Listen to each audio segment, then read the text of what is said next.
Assalamualaikum warahmatullahi wabarakatuh. Perkenalkan, nama saya Tria Resya dengan NIM 2201020041, kelas 7A2 Akuntansi, mata kuliah Teori Pengambilan Keputusan, dosen pengampu Bapak Ronald Aprianto.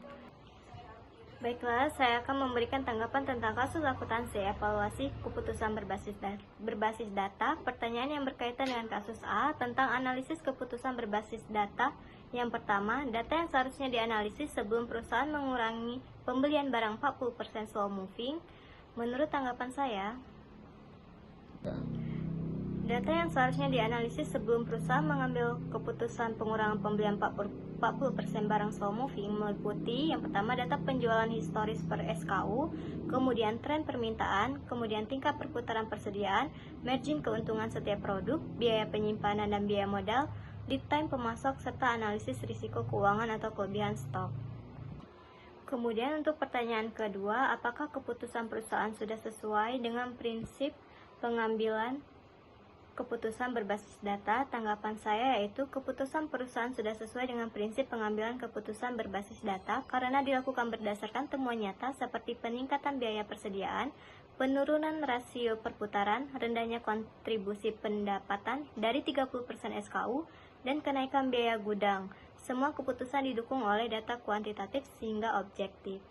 Baiklah, untuk kasus yang kedua yaitu evaluasi hasil keputusan. Pertanyaan pertama, berdasarkan hasil 6 bulan, apakah keputusan yang diambil dapat dikatakan efektif? Menurut tanggapan saya, keputusan tersebut dapat dikatakan efektif karena indikator kinerja menunjukkan hasil positif.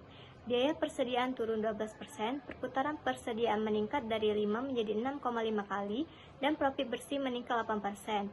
Ketiga indikator ini mencerminkan peningkatan efisiensi operasional dan profitabilitas. Untuk pertanyaan yang kedua, apakah risiko dari keputusan pengurangan pembelian yang terlalu agresif dan bagaimana dampaknya terhadap pelayanan?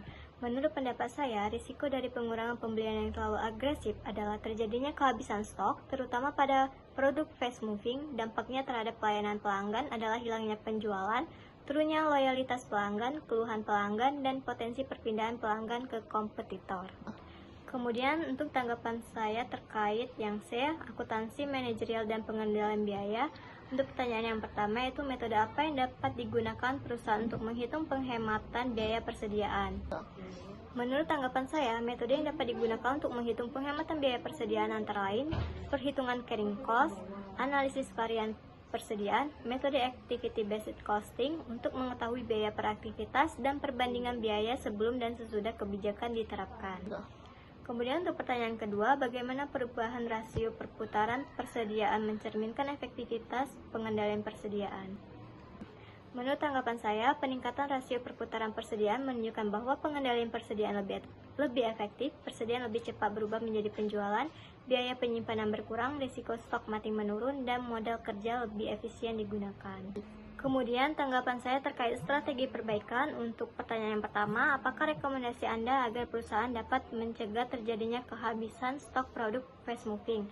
Tanggapan saya itu rekomendasi untuk mencegah kehabisan stok fast moving meliputi penggunaan forecasting permintaan berbasis algoritma yang lebih akurat, penetapan safety stock, evaluasi berkala SKU, fast moving, penggunaan sistem monitoring persediaan real time, serta koordinasi lebih baik antara divisi pembelian dan penjualan. Kemudian untuk pertanyaan yang kedua yaitu, jika Anda telah menjadi manajer akuntansi, data tambahan apa yang Anda butuhkan untuk membuat evaluasi keputusan yang lebih akurat? Menurut pendapat saya dan tanggapan saya, data tambahan yang dibutuhkan oleh manajer akuntansi meliputi data permintaan yang diproyeksikan lebih detail, tingkat akurasi forecasting sebelumnya, data margin kontribusi tiap SKU, lead time pemasok yang terbaru, data loss sales akibat kehabisan stok, dan data kepuasan pelanggan. Baiklah, mungkin itu saja tanggapan yang dapat saya berikan terhadap soal yang diberikan. Saya akhiri. Wassalamualaikum warahmatullahi wabarakatuh.